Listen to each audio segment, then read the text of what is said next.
गाय घास चरने के लिए एक जंगल में चली गई। शाम ढलने के करीब थी। उसने देखा कि एक बाघ उसकी तरफ दबे पांव बढ़ रहा है। वह डर के मारे इधर उधर भागने लगी। वह बाघ भी उसके पीछे दौड़ने लगा। दौड़ते हुए गाय को सामने एक तालाब दिखाई दिया। घबराई हुई गाय उस तालाब के अंदर घुस गई। वह बाघ भी उसका पीछा करते हुए तालाब के अंदर घुस गया। तब उन्होंने देखा कि वह तालाब बहुत गहरा नहीं था, उसमें पानी कम था और वह कीचड़ से भरा हुआ था। उन दोनों के बीच की दूरी काफी कम हुई थी, लेकिन अब वह कुछ नहीं कर पा रहे थे। वह गाय उस कीचड़ के अंदर धीरे धीरे ढंसने लगी। वह बाघ भी उसके पास होते हुए भी उसे पकड़ नहीं सका। वह भी धीरे धीरे कीचड़ के अंदर ढंसने लगा। दोनों ही करीब करीब गले तक उस कीचड़ के अंदर फंस गए। दोनों हिल भी नहीं पा रहे थे। गाय के करीब होने के बावजूद वह बाघ उसे पकड़ नहीं पा रहा था।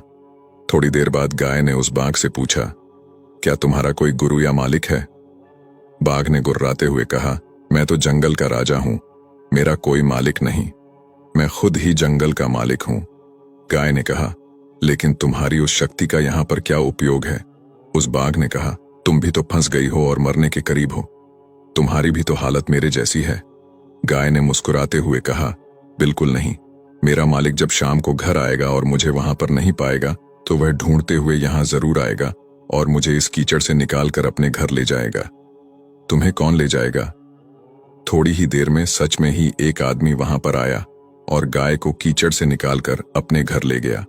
जाते समय गाय और उसका मालिक दोनों एक दूसरे की तरफ कृतज्ञता पूर्वक देख रहे थे। वे चाहते हुए भी उस बाघ को कीचड़ से नहीं निकाल सकते थे, क्योंकि उनकी जान के लिए वह खतरा था। अब इस वृतांत से क्या सीखने को मिलता है? गाय समर्पित हृदय का प्रतीक है, बाघ अहंकारी मन है और मालिक सद्गुरु का प्रतीक है। कीचड़ यह संसार है और यह संघर्ष अस्तित्व की लड़ाई है।